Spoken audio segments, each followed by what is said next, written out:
इस विषय को लेकर आज प्रेस कॉन्फ्रेंस बुलाई गई। सबसे पहले आप सबको मेरा नमस्कार, जय माता दी आप सबको। मैं यहाँ आई हूँ मेरे बारे में मेरे पति देव दीपक हुड्डा जी ने जो आरोप लगाए हैं उनके बारे में बताने के लिए। एक्चुअली मैं बहुत टाइम से मैं डिप्रेशन में चल रही थी और मैं बोल नहीं पा रही थी चीज़ों को, और अभी मेरी मेडिकेशन भी चल रही है और उसके अभी मैं थोड़ा सा ठीक महसूस कर रही हूँ। लेकिन तभी मैं आई, मैं अभी भी इतना कैपेबल नहीं हूँ कि मैं बहुत ज़्यादा बोल पाऊँ, लेकिन फिर भी मेरी मजबूरी हुई कि आने की, क्योंकि मेरे को बहुत ज़्यादा परेशान किया जा रहा है, बहुत ज़्यादा प्रताड़ित किया जा रहा है। मैं आप लोगों को बता दूं कि 2015 से मैं दीपक हुड्डा को जानती हूँ। उसने जब मेरी पहली बार उनसे बात हुई थी तो उन्होंने मेरे को इमोशनली ब्लैकमेल बोल सकते हैं, इमोशनली मेरे को बोला कि मैं बिना माँ बाप का बच्चा हूँ, और मेरी मतलब ऐसे करके एक सॉफ्ट कॉर्नर उसने हमारी फैमिली में और मेरे अंदर बनाया। और मेरी बातचीत उनसे शुरू हुई 2015 में। मैंने जब उस इंसान से बात करना स्टार्ट किया उस टाइम, मैं आपको बता दूं कि आज वो संपत्ति हड़पने के मेरे ऊपर आरोप लगा रहा है। जब 2015 में मैंने बात की थी तो उसके घर में एक टॉयलेट भी नहीं होता था, उसके घर में एक टॉयलेट नहीं होता था, तसले में नहाते थे वो लोग। ऐसे इंसान का मैंने हाथ पकड़ा था। मेरी गलती ये रही कि मैंने उस इंसान का, और उस टाइम मैं वर्ल्ड की मेडलिस्ट, इनकम टैक्स इंस्पेक्टर और एशियन की मेडलिस्ट और बहुत बार नेशनल चैंपियन रह चुकी थी। और उस टाइम दीपक हुड्डा इतना बड़ा चेहरा नहीं था। वो नेशनल खेला था लेकिन नहीं, वो इंटरनेशनल प्लेयर था। अगर मुझे पैसे का लालच होता तो मैं क्या उस इंसान का हाथ पकड़ती उस टाइम? आप लोग बता दीजिए, क्या मैं पकड़ती उस इंसान का हाथ?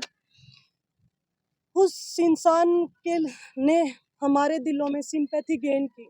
2016 में उसके लीग के पैसे आए और जैसे हमारा उसने विश्वास भी जीता, मेरा और मेरे माता पिता का।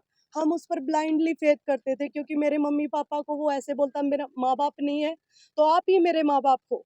और उस टाइम हमने उसके ऊपर बिल्कुल ब्लाइंडली फेथ किया। मेरा ये एक कसूर है कि मैंने किसी के ऊपर अंधा विश्वास किया। और उस आदमी ने अपना टैक्स बचाने के लिए, टैक्स चोरी करने के लिए, मैं आपको बता दूं कि 2016-17 में जो हमारे 16-17 में जो 5 लाख रुपए हमारे अकाउंट में डाले, और वापिस कितने लिए? 7 लाख रुपए। 2 लाख रुपए तो उसने उसी साल हमारे खा गया वो। और वो बोल रहा है कि मैंने धोखा किया। बिल्कुल उसने अपना, जो मेरे भाई बहन उस टाइम 17-18 साल के थे, उस टाइम उसने बैंक अकाउंट में उनका टैक्स बचाने के लिए ट्रांसफर करता था पैसे, सैलरी दिखाकर। किसी को वो दिखाता था कि ट्रेनर, किसी को अपना कर्मचारी दिखाकर उसने पैसे डलवाए हमारे अकाउंट में। और उसने वो पैसे वापिस भी ले लिए निकलवा कर। और कुछ पैसे उसने ऑनलाइन जैसे ट्रांजैक्शन कहीं उसके रिश्तेदारों में, कहीं उसमें उसने वो वापिस पैसे लिए हैं, जिसका रिकॉर्ड मेरे पास बैंक खातों में भी है। और फिर वही इंसान हमारे ऊपर इल्जाम लगा रहा है कि हम पैसे उसके खा गए, ऐसा कुछ मेरे पापा के ऊपर और हमारे ऊपर। क्योंकि मेरे पापा इतने पढ़े लिखे नहीं थे, ब्लाइंड फेथ करते थे। अब कोई सैलरी डालता है हमारे अकाउंट में, टैक्स तो हमें भी देना पड़ेगा ना सैलरी का। मेरे पापा के अकाउंट से, मेरी माँ के अकाउंट से, मेरी भाई बहन के अकाउंट से हम उसकी जो वो सैलरी डालता था उसका टैक्स भी हम भरते थे। और जबकि टैक्स हम अपनी पॉकेट से भर रहे हैं और उसको वो सारा पैसा जा रहा था, लेकिन उस चीज से हम अनभिज्ञ थे। मेरे मम्मी पापा को इस चीज की नॉलेज ही नहीं थी कि ये किस चीज की क्या चीजें हो रही है, क्योंकि उसके ऊपर बिल्कुल ब्लाइंडली फेथ करते थे। तो ये एक मैटर था। दूसरा, वो इल्जाम उसने जो लगाया मेरे ऊपर और मेरे परिवार के ऊपर संपत्ति हड़पने का, मैं उससे ये सवाल करती हूँ, सबको ये लगता होगा कि बहुत बड़ा प्लेयर है, उसके पास अरबों की संपत्ति होगी। मैं आपको बता दूं, जब मैंने उस इंसान का हाथ पकड़ा था तो उसके पास, उनके घर में टॉयलेट तक नहीं था। उसके पास संपत्ति के नाम पर पुश्तैनी कोई भी संपत्ति नहीं थी। एक किला, अपने भैया हरियाणवी भाषा में जो बोलते हैं, एक दौरा भी पूरा को नहीं उसका दौरा है। संपत्ति क्या की खागी मैं उसकी और मेरा परिवार, कोई पूछने वाला हो उस इंसान से। और उसके जो पैसे आए वो हमने, मेरे पास सारे लीगल डॉक्यूमेंट है और सारी ट्रांजैक्शन है। इसमें लिखा हुआ है, हर एक जो ट्रांजैक्शन हुई उसमें लिखा हुआ है कि क्या क्या पैसे आए, क्या क्या पैसे गए उसके खाते में। और सारी ट्रांजैक्शन मैं कल इस मेरे ऊपर ये बगैर जांच किए हुए रोहतक में केस को फाइल किया गया मेरे खिलाफ। पहले वो मैंने अपना यहाँ 11 तारीख को मैं मिली थी हमारे हिसार एसपी से। मैं आपको पहले प्लाट की क्लैरिफिकेशन दे देती हूँ, क्योंकि मैं थोड़ा सा मैं बता रही हूँ कि मैं भूल जाती हूँ, ट्रैक से थोड़ा निकल जाती हूँ। तो मैं प्लाट के बारे में बताती हूँ आपको। जो बोल रहा है कि मेरा प्लाट धोखे से नाम करवाया, मैंने कौन सा धोखे से नाम करवा लिया? प्लाट भी आज भी उसी इंसान के नाम पर है। वो प्लाट, आधा प्लाट उसके नाम पर है और आधा प्लाट मेरे नाम पर है, जो कि मैंने शादी से पहले 2018 में मैंने खरीदा था। शादी के बाद नहीं खरीदा था कि जो उसकी संपत्ति होगी, ऐसा नहीं है। एज ए वाइफ मैंने उसकी कोई संपत्ति पर कभी कोई अधिकार, मैंने 100 रुपए भी कभी उस इंसान से नहीं लिए हैं, मैं आपको बता दूं। उस इंसान का मैंने 2018 में जब मैंने प्लाट लिया, मेरे प्लाट की सारी ट्रांजैक्शन मेरे खाते से की हुई है, वो खाता भी यहाँ पर है। उसकी सारी डिटेल मैंने रोहतक पुलिस को भी दी हुई है। तो वो प्लाट के पैसे मैंने दिए हैं, तो वो प्लाट आधा उसका कैसे हो गया? और बात जहाँ आती है धोखे की, तो मेरे प्लाट पर उस इंसान ने 67 लाख रुपए का, हमने टोटल का वो प्लाट लिया था, उसका 33.5 लाख उसके रुपीज थे। 33.5 लाख रुपए देकर वो आदमी मेरे से बगैर बताए, मेरे से साइन करके, गुड फेथ में साइन करवा कर 80 लाख रुपए उसने HDFC बैंक से लोन ले रखा, वो मेरे को बगैर बताए, और धोखा मैंने कर दिया। अब ये बताइए मैंने कैसे धोखा कर दिया? प्लाट मेरा होने के बावजूद भी उसने मेरे को गारंटर बनाकर गुड फेथ में साइन करवाकर 80 लाख रुपए वो इंसान, उसने 67 लाख रुपए का टोटल, जिसमें से 33.5 लाख रुपए उसने दिए हैं और जो उसके नाम भी है। तो धोखा मैंने कैसे कर दिया? मैं पूछती हूँ उससे, कैसे मैंने धोखा कर दिया? धोखा मेरे साथ किया उसने बगैर बताए। 80 लाख रुपए आज भी वो लेकर बैठा हुआ है उस पे, और ये सारी ऑन रिकॉर्ड डॉक्यूमेंट्स के ऊपर मैं बातें बोल रही हूँ। और जहाँ अपने रिश्तेदारों के, उसने जो पैसे लिए हमसे, जो उसके रिश्तेदारों के दोस्तों के खातों में ट्रांसफर करवाए हैं, जो पैसे उसने सैलरी के नाम पर मुझे दिए हैं, कैश भी लिए हैं उसने। कैश के अलावा आज भी मैं उस इंसान से ऑन रिकॉर्ड 20 से 30 लाख रुपए ऑन रिकॉर्ड भी मांगती हूँ। लेकिन उसने क्या किया, मेरे को बदनाम करने के लिए ऑन कि मीडिया में कुछ भी बोल दो, आपको है ना, आपको कोई भी सबूत देने की जरूरत नहीं है। उसने ये सोचा ताकि वो मेरे को बदनाम कर सके। और आजकल उसने अपना यूट्यूबर्स को बोलकर इनडायरेक्टली वीडियोस डलवा रहा है, कैंपेन चलवा रहा है। आजकल वो झंडे लेकर खड़े हैं कुछ, ये आजकल तो लड़कियों का काम हो गया है, एलुमनी के लिए तलाक मांगती है। मैंने उस इंसान को ये सब चीजें होने से पहले, ये सब केस डालने से पहले, एसपी को एप्लीकेशन देने से पहले उस इंसान को ये बोला था कि दीपक, हम इतने साल इकट्ठे रहे हैं और मैंने तेरी इतने साल तक मारपीट बर्दाश्त की है, तूने मेरे साथ इतनी जो जाते की है, मैं अब बर्दाश्त नहीं कर सकती हूँ। हम ऐसे करते, आप मेरे को तलाक दे दो, मुझे आपसे एक फूटी कोड़ी नहीं चाहिए। लेकिन मैं नहीं चाहती कि मीडिया में आए ये चीजें। और उस इंसान ने मेरे को बोला कि मैं आपको तलाक नहीं दूंगा, मैं आपको जान से मार डालूंगा। उसने मेरे को ये धमकी दी। मैंने जब जाके ये चीजें ये हमारे हिसार एसपी को एप्लीकेशन दी उसके खिलाफ, और मैं आपको बता दूं कि ये सिलसिला आज से नहीं, मेरी शादी के 4 दिन पहले से उस इंसान ने, शादी मेरी 21 दिन की शादी का टाइम हमने रखा था। मैं आपको बता दूं कि इसने शादी के 4 दिन पहले हम अपने रंग दिखाना स्टार्ट कर दिए थे। उस टाइम शादी के 4 दिन पहले वो मेरे से डिमांड करता, वो और उसकी बहन अलग अलग गहनों की, गाड़ी की, पैसों की उन्होंने डिमांड रखी। मैं इतनी फ्रस्ट्रेट हो गई थी, मैंने शादी के लिए भी मना कर दिया था शादी के 4 दिन पहले। तो मेरे पापा और मेरी मम्मी से उसने बात किया, जैसे हम सामाजिक आदमी है, मेरे पापा भी, फैमिली भी, तो वो मानते, वो बोले कि हम अपनी बेटी को तो बहुत सारी चीजें देंगे। भई आप ऐसे क्यों मतलब वो कर रहे हो, स्वीटी को क्यों बोल रहे हो? मैंने उसको बोला अगर मेरे जैसी लड़की को दहेज देने की ज़रूरत पड़ रही है, तो मतलब और लड़कियों का क्या होगा? जो नॉर्मल लड़कियाँ हैं उनका क्या होगा? इतनी पढ़ी-लिखी ऑफिसर, क्या चीज़ की कमी है मेरे अंदर? और सारी चीज़ें तेरे पास मतलब मैं लेके आ रही हूँ और फिर भी तुम ये डिमांड कर रहे हो। उसने डिमांड की थी उस टाइम मर्सिडीज़ गाड़ी की, 2.5 करोड़ की मर्सिडीज़ की। मैंने उसका पेपर में ना कि हमारा इतनी ज़्यादा बातें ना आए मीडिया में, ये ना, मैंने बिल्कुल शॉर्ट में उसकी एप्लीकेशन दी थी ताकि बेइज़्ज़ती ना हो किसी की, उसकी भी, सिर्फ़ मेरे को इस आधार पर डाइवोर्स मिल जाए। उस टाइम भी मैं शर्म के मारे मैंने पूरी बातें नहीं बताई किसी को भी, और मैंने सिर्फ़ एप्लीकेशन दी। मैंने 11 तारीख को एप्लीकेशन दे दी, उसको पता चला, उसको बुलाया गया पुलिस द्वारा, वो इंसान आया नहीं, और उसने काउंटर में 25 तारीख को शाम को उसने सिर्फ दरखास्त दी थी झूठे इल्जाम लगा के अपने। तो उस इंसान ने सिर्फ यही इल्जाम लगाए कि धोखाधड़ी के और पैसों वाले मेरे ऊपर इल्जाम लगाए, और इसके बाद इस उसने कुछ उच्च अधिकारियों से मिलकर कुछ उच्च अधिकारी उसका मदद कर रहे हैं, और उस उच्च अधिकारियों से मिलके उसने एफआईआर दर्ज करवाई रोहतक में मेरे खिलाफ। उसमें मेरे बारे में बोला गया है, मेरे, क्योंकि लड़की के पास अगर कुछ नहीं मिलता तो उसको बोला जाता है बदचलन, जिसके अवैध संबंध होते हैं। मेरी चीज जो मुझे पूरी दुनिया से, पूरे संसार से, पूरी मटेरियल चीजों से प्यारी थी, तो उस इंसान ने मुझे वहां पिंच किया।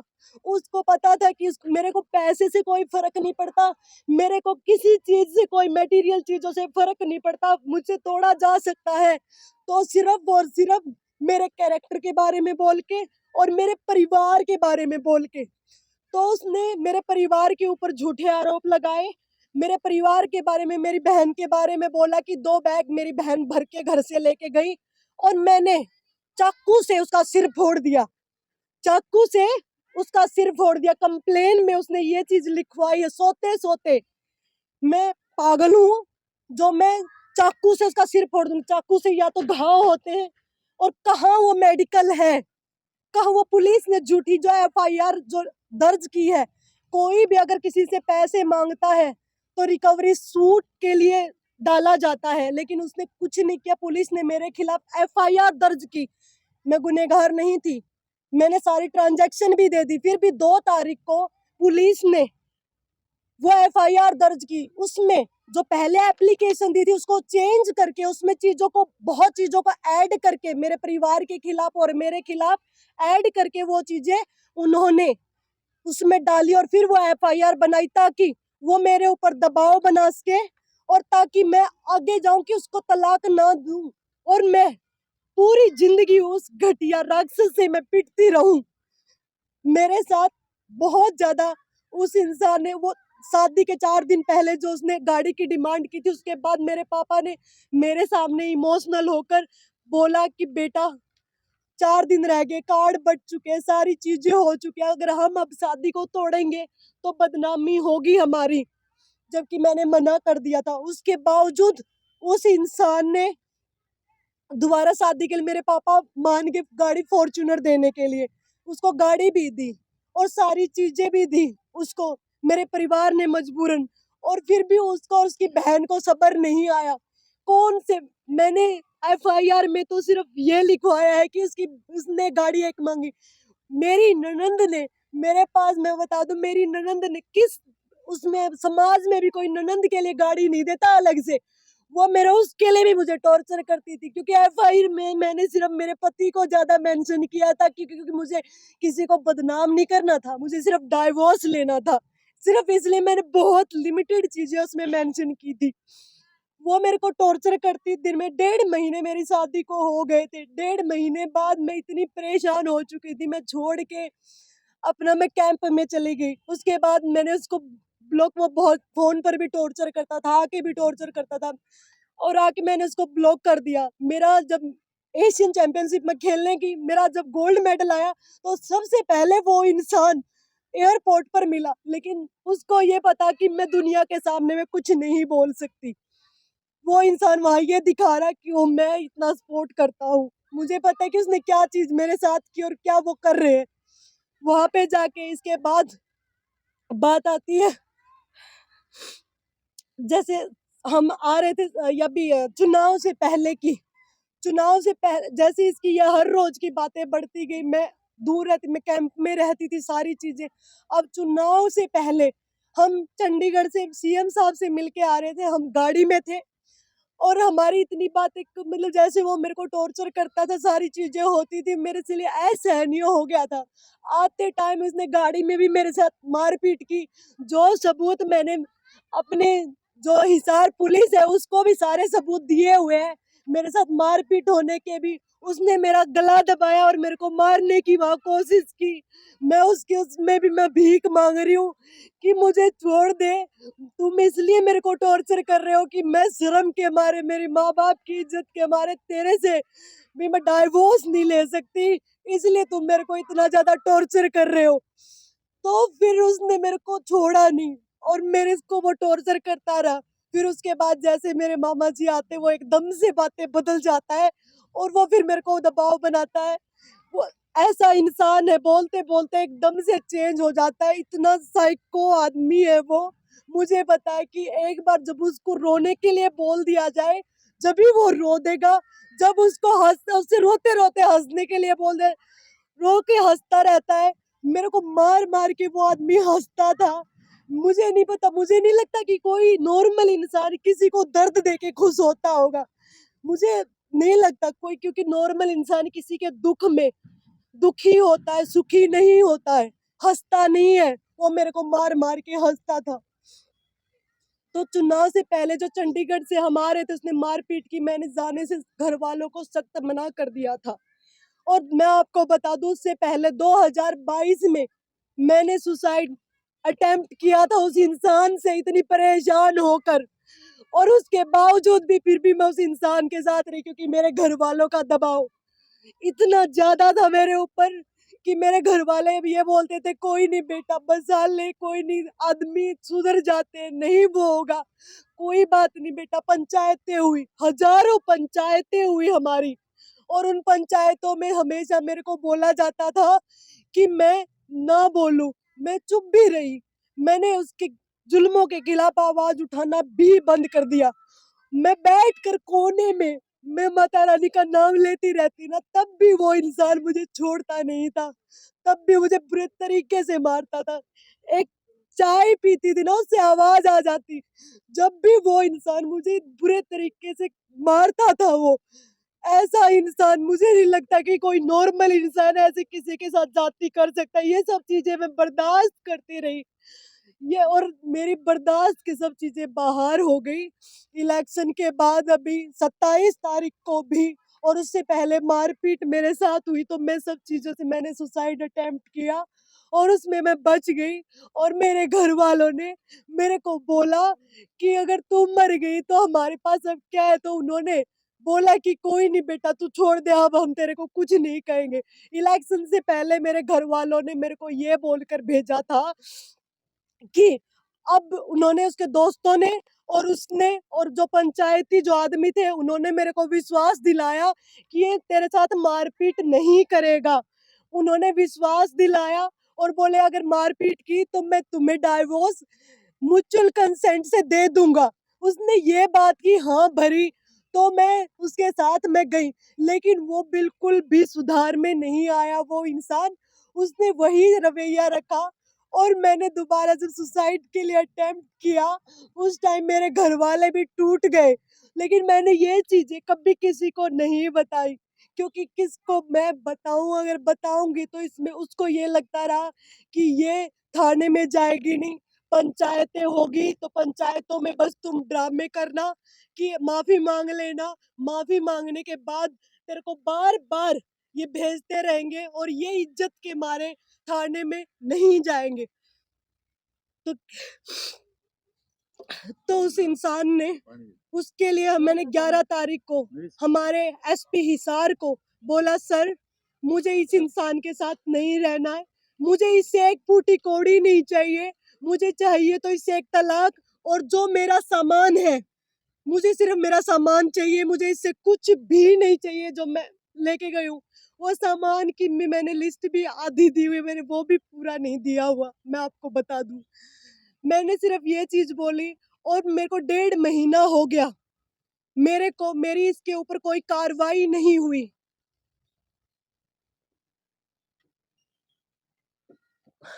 और उसके बावजूद पुलिस ने 15 तारीख को अभी मेरे ऊपर दबाव, मेरे को बताया नहीं कि वहाँ दीपक हुड्डा आने वाला है। दीपक हुड्डा ने प्लान किया। इसमें कुछ उच्च पुलिस अधिकारी शामिल है इस साजिश में। उनके साथ उन्होंने मिलके मेरे को ये नहीं बताया कि दीपक हुड्डा वहाँ आया हुआ है। उन्होंने मेरे को डॉक्यूमेंट्स के बहाने वहाँ पे बुलाया, जबकि मैंने सारी सब चीजें दे चुकी थी मैं। और फिर वहाँ बुलाकर मैंने उनको ये बताया था कि जब दीपक हुड्डा मेरे सामने आता है, मेरी तबीयत, वो मेरे को बोलता है कुछ, मैं उसकी आवाज़ सुनती हूँ तो मैं इतनी ज़्यादा परेशान हो चुकी हूँ, मैं इतनी डिप्रेशन में हूँ कि मेरे को पैनिक अटैक्स आते हैं। और वो इंसान आया और वहाँ उसने ऐसे ही गंदा-गंदा बोलना स्टार्ट किया और उसने मेरे को एक वीडियो दिखाया फ़ोन में। और वीडियो को देखने के लिए मैं बोला कि दिखाओ कहाँ है वीडियो? मैंने उसके हाथ से सिर्फ़ फ़ोन लेने के लिए वो किया था और उसी ने सिर्फ़ ये बात हुई थी, वहाँ पे पुलिस वाले भी, सब चीज़ें थी। वहाँ का सीसीटीवी कैमरा रिकॉर्ड आप निकलवा कर दे सकते हो। वहाँ मेरा पापा और मेरे मामा तो अंदर मौजूद भी नहीं थे, जिनका इन्होंने नाम भी लिखवाया हुआ है। इस एफआईआर में झूठी एफआईआर उसने कटवाई, झूठा मेडिकल जाके करवाए। मैं बोलना चाहूंगी कि क्या हमारे देश में क्या चल रहा है? मेरी जैसी लड़की के साथ वो चीजें कर रहे हैं ये कुछ लोग मिलकर। मैं मैं गुहार लगाना चाहूंगी इस देश के सर्वोपरि हमारे प्रधानमंत्री नरेंद्र मोदी जी से और हमारे सीएम साहब से कि मेरे साथ इतनी चीजें हो रही है, मैं किसी को ये चीजें नहीं बता पाई। मैं हमारे सीएम साहब से मिली भी थी, उन्होंने मेरे को बोला था कि 28 तारीख तक मेरा सेशन चल रहा है, मैं बोलूँगा कि ये म्यूचुअल कंसेंट से सारी चीज़ें हो जाए। लेकिन उस इंसान को ये चीज़ें बिल्कुल बर्दाश्त नहीं थी, मैं मजबूर हो गई हूँ अब मीडिया के सामने आने के लिए, क्योंकि वो मेरे को टॉर्चर कर रहा है। मेरे को झूठे केस में मेरे परिवार को फँसाकर घंटों तक थाने में बैठाया जा रहा है। क्योंकि मैं एक इंसाफ पसंद लड़की हूँ और मैंने इतनी चीजें, मेरे डिप्रेशन में होने के बावजूद भी मैं वहां पर हॉस्पिटल से मैं थाने में जा रही हूँ और मेरे से इतनी पूछताछ हो रही है झूठे केस की, जबकि वो एफआईआर ही नहीं होनी चाहिए थी, उनको जांच करनी चाहिए थी कि क्या बात हुई थी। एफआईआर दर्ज होती है और उसमें मेरे को ही टॉर्चर किया जाता है। आज मैं जमानत पर बाहर हूँ, मैं आप लोगों को बता दूं, आज मैं जमानत पर बाहर हूँ। मेरा केस जो 1.5 महीने से है उसमें जो आरोपी था, जांच पूरी हो चुकी, यानी कि दीपक हुड्डा, वो आज खुलेआम बाहर घूम रहा है। और मैं जो इसका 2 दिन, जिस केस में लोगों को हजारों, मतलब कितने महीनों तक कोई पूछता भी नहीं जिन केसों को, उस केस में मेरे को गिरफ्तार किया गया। समझ सकते हो मैं आज इस मामले में मैं अजमानत पर हूँ, मेरे साथ क्या कर रहे हैं इसमें। मैं आप अगर मेरे को आने वाले टाइम में अगर कुछ हो जाता है या मैं मर जाती हूँ या कोई मेरा एक्सीडेंट या कुछ भी किसी भी उससे, या मेरे को कोई अटैक आ जाता है, मैं मर जाती हूँ, तो मेरी मृत्यु का कारण सिर्फ और सिर्फ दीपक हुड्डा और यहाँ का एसपी हिसार होगा, क्योंकि मैंने 1.5 महीने पहले एसपी हिसार को मैंने सारी अपनी चीजें लिखित में मैंने ये बोला था, मुझे कुछ नहीं चाहिए उस इंसान से, मुझे सिर्फ डाइवोर्स चाहिए। लेकिन सभी लोग, सभी पुलिस वाले, कुछ उच्च अधिकारी रोहतक के भी और हिसार के भी मिलके मेरे ऊपर दबाव बना रहे हैं कि मैं डिप्रेशन में आऊं और डिप्रेशन में आके फिर मैं दोबारा से दीपक हुड्डा को मेरे को आमने सामने बिठाया जाए और फिर मेरे को अटैक आए। और अभी मैं आपको एक बात और बता दूं कि मेरा केस जिसकी जांच पूरी हो चुकी थी, उस केस को ट्रांसफर कर दिया गया है सिविल थाने में। ये बात मुझे आज सुबह अखबार से पता चली, जबकि मेरा केस है। मुझे ये चीज पता होनी चाहिए सबसे पहले कि मेरा केस ट्रांसफर कर दिया गया है। इस बात का मुझे पता चला अखबार से। तो आप सोच सकते हैं कि क्या मिली भगत चल रही है। जिस केस की जांच हो चुकी थी उसको ट्रांसफर कर दिया गया है, और ट्रांसफर करने के साथ में इस केस को लंबा खींचा जा रहा है ताकि मैं दबाव में आऊं और केस के दबाव में आऊं, और मेरे को पैनिक अटैक आए। और ऐसे ही सारे रिकॉर्ड है मेरे पास, मैंने लिखित में हर साल के सालाना जो रिकॉर्ड किए हुए हैं, और वो आपको मेरे वकील बता देंगे उसके बारे में, क्योंकि मेरी अभी ऐसी स्थिति नहीं है कि मैं सारे आंकड़े याद कर सकूं, क्योंकि 4-5 साल की बात है। लेकिन वो विश्वास था तो लेन देन भी होता था। मैं ये नहीं कह रही कि मेरे अकाउंट में या ये पैसे नहीं आए हैं, बिल्कुल आए हैं, लेकिन उनको हमने पहुंचने में उसकी सारी मदद की, और वो इंसान मेरे को आज ऐसा सिला दे रहा है। क्या मेरी यही गलती है? अब आप आपकी क्या चाहते हैं? मैं ये चाहती हूँ कि दीपक हुड्डा जो मेरे पति देव है उससे अलग मुझे जल्दी से जल्दी डाइवोर्स दिया जाए। मैं उससे कुछ एक पैसा भी नहीं मांग रही हूँ, मुझे न्याय मिले। मेरी गलती यही है कि मैंने मेरे खिलाफ हुए जुल्मों के खिलाफ आवाज उठाई, और बस मैं उससे सारे मैंने अपने एविडेंस कोर्ट में भी दे दिए हैं। 13 तारीख को मैंने कोर्ट में अपना हाँ, मेरे जो डाइवोर्स का केस भी फाइल कर दिया है, और वो इंसान मेरे को प्रेशराइज कर रहा है कि मैं डाइवोर्स ना लूं और इनके खिलाफ ना बोलूं। मैं चाहती हूँ कि मेरे खिलाफ जो जुर्म हुआ है उसका बदला, तो क्योंकि मैं स्ट्रांगली कर्मा बिलीवर भगवती महामाई अपने आप ले लेगी, लेकिन मुझे उस राक्षस से छुटकारा चाहिए। मुझे उससे एक पैसा नहीं चाहिए, क्योंकि मैं भिखारी नहीं हूँ। महामाई ने मुझे हाथ पाँव दिए हैं, मैं खुद कमा के खा सकती हूँ, लेकिन मुझे उस राक्षस ज्यादा टॉर्चर किया जाए और ज्यादा प्रेशराइज किया जाए, और मैं उसका डाइवोर्स ना दूं। मैं आपको ये पूछना चाहती हूँ, मेरी क्या गलती है? मेरी यही गलती है कि मैं एक लड़की हूँ। मेरी यही गलती है कि मैंने अपने दुख को पूरी दुनिया के आगे नहीं बताया। मेरी यही गलती है कि एक लड़की होके मैं रोते हुए कैमरे पे कभी आई नहीं, और वो लड़का होके ड्रामे करके लोगों के सामने वो ड्रामे कर रहा है, और उसको आप ये ऐसे जज करते हो। मैं लड़की होकर अगर आपको रो के नहीं दिखा रही हूँ, अपने दुख नहीं बता रही हूँ, तो इसका मतलब ये नहीं है कि मैं दुखी नहीं हूँ। मैं भी दुखी हूँ। मैं हमेशा सीखा है कि मुझे दुनिया के सामने रोने से में से कुछ नहीं मिलने वाला। मुझे दुख होता है तो मैं रोती हूँ, तो मेरी महामाई भगवती के सामने, किसी के सामने नहीं रोती हूँ मैं। और मैंने हमेशा किसी को अपने दुख नहीं बताए। मेरा यही आप अब क्या चाहते क्या हैं आप? मैं मेरा गुनाह ये है कि मैंने एक आदमी के सामने अंधा विश्वास किया। पानी पी के और आराम से जवाब देते, कोई बात नहीं। एप्लीकेशन दी, जांच के दौरान 10-12-15 दिन की जांच के बाद उन्होंने दीपक को बोला, वो नहीं आया, और उसके बाद उन्होंने एफआईआर दर्ज की। एफआईआर दर्ज करने के बाद इनके बयान रिकॉर्ड हो गए, इन्होंने सारा रिकॉर्ड भी दे दिया। उसके बावजूद सामने आमने सामने वेरिफिकेशन के लिए इनको बुलाया गया ताकि वो पैनिक अटैक वाली जो पोजीशन आई। अब उसके बारे में हमें कहना चाहता है कि जब हमारे पास जो गाड़ी की बात थी, गाड़ी का तो लिखित रिकॉर्ड है, महेंद्र जी के नाम है, इनके पिताजी के नाम है, वो गाड़ी उनके नाम नहीं है फॉर्च्यूनर। और लोन लेकर, ये नहीं बता पाई, लोन लेकर, लोन अकाउंट नंबर है मेरे पास, मेरी गाड़ी हमने एक मिनट बेटा, लोन बस लेकर ली हुई है। लोन अकाउंट से पैसे ट्रांसफर करवाए। उसकी आज 3 साल की किस्तें भी बकाया है, नाम इनके है, गाड़ी इनके नाम है, दहेज में दे रखी है। अब इससे ज्यादा और क्या पुलिस को सबूत की वेरिफिकेशन की जरूरत है?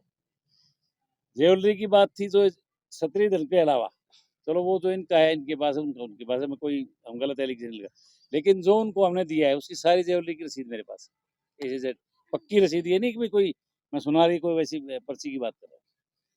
अब उसके बाद की बात बताता हूँ मैं कि रोहतक में एक एप्लीकेशन लगाई, उसमें ये एलिगेशन लगाए कि ये जो फाइनल ट्रांजेक्शन, जो ट्रांजेक्शन का जिक्र किया बैंक ट्रांजेक्शन, वो एसपी साहब ने इकोनॉमिक सेल को मार कर दी। इकोनॉमिक सेल में मार्क होने के बाद हमने इन्वेस्टिगेशन वहाँ भी ज्वाइन कर ली, क्योंकि हमने कभी इस बात की ढिलाई नहीं करी कि हमने टाइम दिया जाए।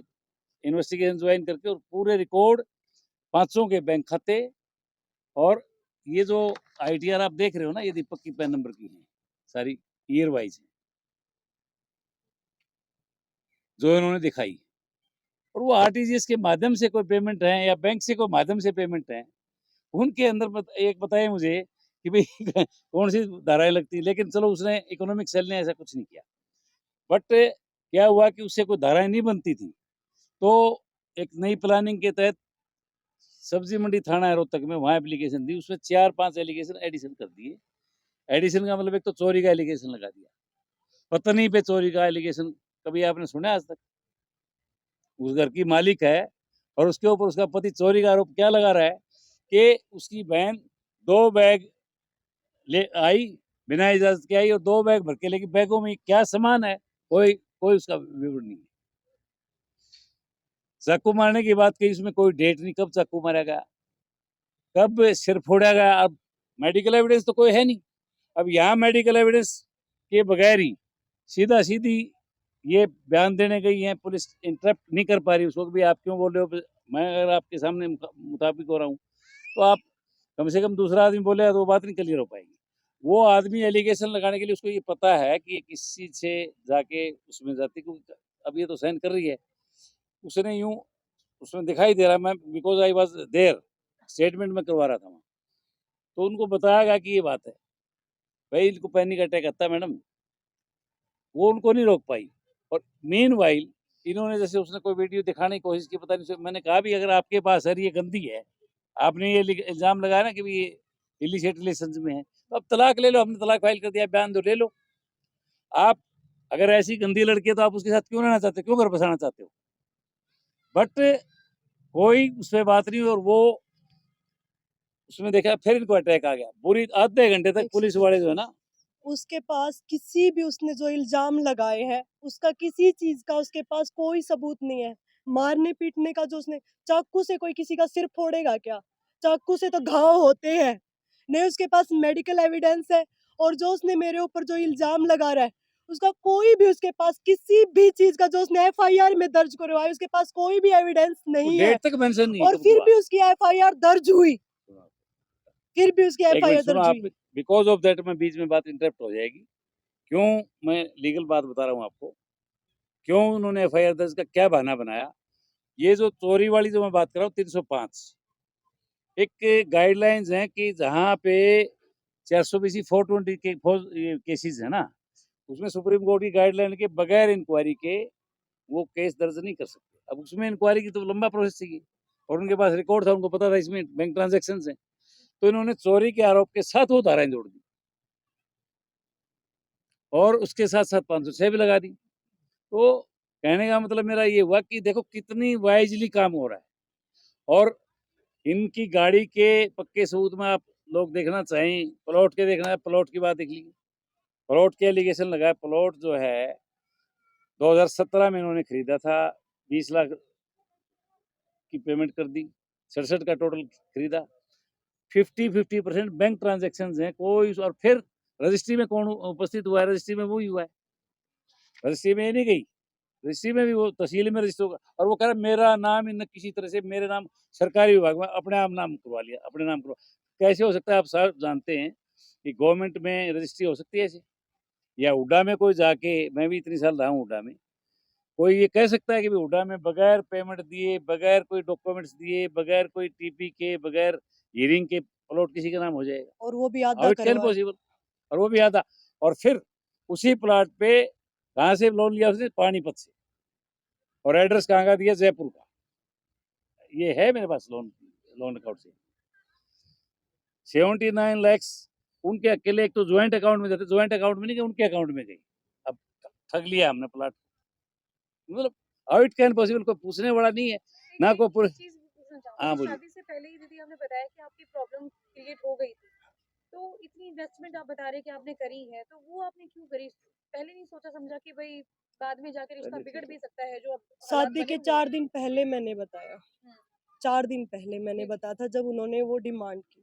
बट वो अपने सामाजिक में मैंने बताया आपको, लड़कियों को हमेशा ये बोलते कि कोई बात नहीं, देना है हमें, ये सारी चीज़ें करना है, कोई बात नहीं कर देंगे। क्या पैसे, क्योंकि मेरी फैमिली के लिए और मेरे लिए पैसे मायने नहीं रखते, रिश्ते मायने रखते हैं।